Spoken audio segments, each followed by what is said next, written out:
Hey guys, we're here today and we're going to be doing a gear review of the Scrubba Travel Laundry Bag. Now, this is a product that I would usually use when we're either camping or backpacking. Since it is the winter though, and I am not a winter camping type of gal, at least not yet, we're just going to be using it how we would without actually doing it, if that makes any sense. So we're just going to go hang out at the lake, try to get through that frozen ice, see how this bag performs in some less than ideal conditions, because that water is cold. I totally forgot the lake would be frozen. Don't know how I forgot that, it's the winter. Alright, let's go and have some fun. Also, the bathrooms here don't have running water, so that's not even like a backup option if I can't get through this frozen lake. So luckily, I found a little spot here that seems to not have as frozen of water. So we're gonna set up here and get this going. So here's the Scrubba bag. It comes in this really nice actually packaging. It's all nice and cardboard, has your instructions on the back there. Pretty straightforward. It's fill, roll and clip, deflate it, rub it, rinse it, and you're good to go. So let's open this up. Super easy to open, by the way. That was simple. Wow, this is actually a lot bigger than I thought it was going to be. It's a good size. It feels really nice. It's a nice like material. There's a opening here so you can see how your clothes are doing. The inside has these like little rubber scrubby things. I guess that's where the Scrubba comes from. You can use this as a dry bag when you're camping or hiking. So before we actually use it to clean things, I wanted to try how waterproof it is. So we're gonna just put some dry clothes in, submerge it, see how that goes. After I break the ice. Oh, that's cold. We're gonna use this stick.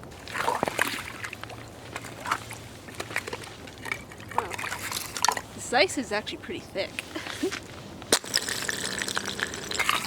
Okay, I think we can get it in there. Oh, my hands are cold. It didn't get like fully submerged just because it's hard to with the ice, but I did get all of it, so let's open it up and see how waterproof this is. We're totally dry. So you can definitely use this as a dry bag too, so that you're not packing twice as many things. Okay, so the first thing we have to do here is fill it with our dirty clothes, and I have a few here. My hiking leggings, base shirt, which gets very sweaty, my sports bra, and some socks. It's been a while since I've washed these, to be honest, so it's good that they're going in here. This lake is super clean, like it looks nice and clear, so I'm not worried about like weird algae and stuff. But if you were worried about that, or it's like super dirty water, you could use a filter first. I mean, this is a hiking filter for drinking water, but it would work too to filter out your water that you're actually cleaning your clothes with. Now I have to get some water in this, which should be a fun time. I should get nice and cold doing this. There are little lines on here that tell you how full to fill it. So since I have quite a few things in here, I'm gonna be filling it up to this line.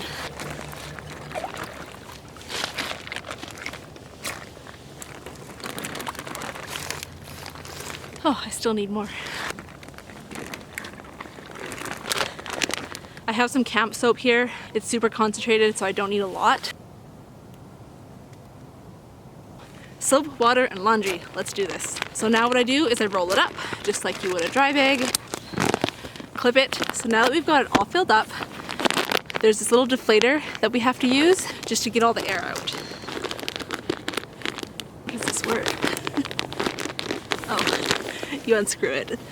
It deflates really easily. When you get almost all the air out, it kind of like bubbles up. This is really awkward. Oh, there we go. Okay, we're gonna close that. So now I have to rub it for 30 to 3 minutes apparently. But since this is cold water, I'm gonna do it for a little longer. As you're doing this, you can see how dirty your water is. And you can see it getting kind of sudsy. Alrighty, now that this has been fully scrubbed, I need to go dispose of the water. But because there is soap in that laundry bag, I cannot put it back in the lake. It's really bad for all the lake stuff and everything. So we're just not gonna do that. What we have to do is go 200 meters away from the lake, dig a hole, put the water in there. That basically lets the soil kind of filter through the biodegradable soap so that it's not hurting the animals and the lake, the plant life, and all that good stuff. So now that I've disposed of the soapy water, I'm gonna rinse it again. So back into the water I go. Got some ice in it that time. I'm gonna basically just repeat the process to make sure it's all nice and suds free. Get it all around. Let's dispose of this water again, and then I'm gonna take all the clothes out and see how they are. So obviously all of my clothes are soaking wet. I'm gonna try wringing them out in this bag a little bit. I don't know how well that went. It was kind of hard to wring them out in here. It is soaking wet. My leggings are a sopping mess. This wringing out is obviously an important step because otherwise your things would take forever to dry. Just putting it out there in case you didn't think of it. My hands are cold. It is cold out. Oh, my socks. They're covered in hair. Ew, that's gross. Probably shouldn't show you that. They feel wet, but not like sopping wet. Oh, but they have a lot of water in them. Very clearly, wool holds onto a lot. We already knew that though, right? My quick dry base layer. I don't know how fast it would dry in the winter when it's wet, but we're not gonna put it to the test. Oh, my hands. There's a lot of that apparently in this video, me complaining about my cold hand. If you're camping or hiking in the summer, obviously you could just hang this on a branch and it would dry fine. But that's not the situation today. You know, the socks are probably the worst because they have the most water in them. I brought my quick dry towel so I could wrap these up and bring them home. And if you're curious, I'm just like rolling these up in my towel here. It's just like, you know, when you went to the pool when you were a kid and wrap up all your swimwear at the end of the day. That's basically what we're doing. Now that we've got our towel full of wet clothes, I'm just gonna put it back in here so I can haul it back to the car. Easy peasy.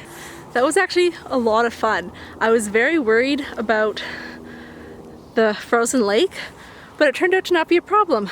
My hands are cold. That's to be expected when you're putting your hands in a frozen lake, so not surprising there. My legs are soaking wet. I'm definitely going to be using this, like doubling it as a dry bag.